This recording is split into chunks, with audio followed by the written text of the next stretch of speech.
اور جب کسی کام کا پختہ ارادہ کر لو تو اللہ پر بھروسہ رکھو، بے شک اللہ بھروسہ رکھنے والوں کو دوست رکھتا ہے۔ اگر اللہ تمہارا مددگار ہے تو تم پر کوئی غالب نہیں آ سکتا، اور اگر وہ تمہیں چھوڑ دے تو پھر کون ہے اس کے بعد تمہاری مدد کرے۔ اور مومنوں کو تو چاہیے کہ اللہ ہی پر بھروسہ رکھیں، اور کبھی نہیں ہو سکتا کہ کوئی پیغمبر خیانت کرے، اور خیانت کرنے والوں کو قیامت کے دن خیانت کی ہوئی چیز اللہ کے روبرو لا حاضر کرنی ہوگی،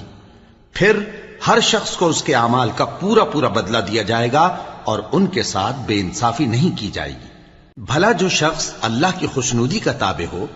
وہ اس شخص کی طرح ہو سکتا ہے جو اللہ کی ناخوشی میں گرفتار ہو،